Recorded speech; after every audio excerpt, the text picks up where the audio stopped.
Guys, ayan. Popromote ko lang guys yung aming container. Ayan, meron kaming lagayan na to. Alam nyo guys, na-order ko to sa TikTok eh. Sa Shopee. Sorry, sa Shopee guys. So, yan. Kapag nilagay mo tong yung mantika ninyo, and then, try natin itaob. Yan, di ba? Wala kayo nakita na lumalabas na mantika guys. Super sealed niya guys. So, gagamitin mo siya para lumabas yung laman. Yes, ipipress mo siyempre siya. Yan. Pero kapag nakatumba ng ganyan, guys, wala siyang lumalabas. And, try natin dito. O, diba, wala. Wala siyang mantika. Sino yung patuluin mo sa ano? So, yan. Tapos, iyan, guys. So, tatlo yan sa isang, sa isang orderan, guys. Yan. Meron kaming oil. And then, meron ding lagayan ng suka, guys. Yan. So, i-try din natin yung suka kung lalabas ba.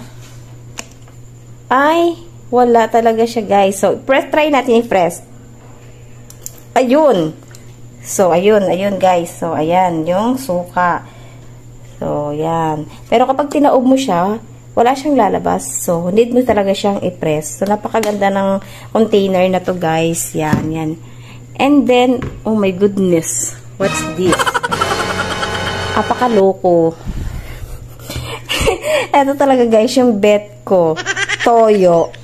Parang ako. Yung toyo mo. So, ayan guys. Try natin. Charan! Wala talaga siya guys. Walang tumapon. So, yan. Napakaganda ng container na to guys. Yan. Lalagyan natin siya sa link. Yan. Para maka-order kayo ng ganito guys. Super ganda ng container na to. Safe na safe yung ating mga condiments. Yan. So, ano pang hinihintay nyo guys? Bago pa magkaubusan, mag-check out na po kayo. So, ito talaga yung bet ko talaga guys. Yung toyo. Parang ikaw. So, ayan guys. Lagay ko na lang sa ibaba yung link natin. Thank you.